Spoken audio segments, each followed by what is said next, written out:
Good day. So I'm doing a short video clip on the uses of technology in the science classroom, and it's an addition to my Padlet. So what we're looking at, first of all, and I'm going to be highlighting it in 4 points. So the first that we're looking at is how can we use technology in the science classroom. So there is definitely a lot of different ways that we can utilize this. So our current science classrooms is a very interactive way of learning. So we get to do physical experiments. However, there are some dangers involved with utilizing certain chemicals and compounds and so forth. And this is where technology comes in, because we can now make use of simulations, and we can sort of move some of the risk away in our science classroom.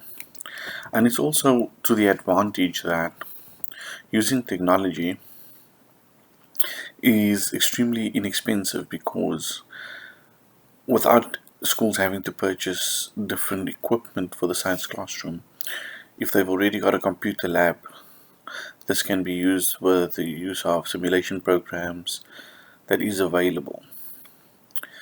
And then we want to talk to why we want to move to using technology in the science classroom.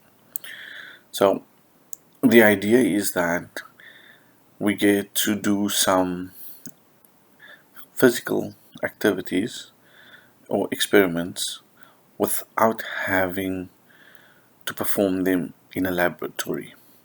So most schools might not have those facilities available, and therefore making use of apps or websites that run these simulations can definitely do that. And then my opinion on using technology in the science classroom or in any classroom, it's definitely got its pros and cons, but more for the pros. We are in a digital age. We're no longer reliant on pen and paper. So the age of access to information is here. We need to use it, and therefore I say using technology only improves the ability for learners to continue learning. There is some disadvantages that we can look at.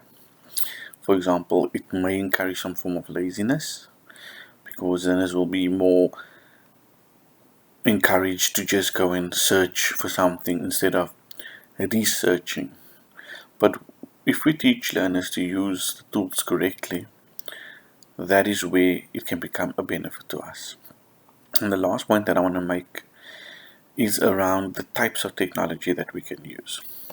So we have our computers, cell phones, tablets that run an operating system of software against the hardware. But there are definitely other types of technology as well. So we can utilize machinery to enable us to improve and be more accurate in our science. And this helps. So for example, if you're using a scale is a form of technology so that we can measure correctly. Even as far as a measuring cup, it's a form of technology that enables us to measure correctly. And that is why I am pro technology in the science classroom.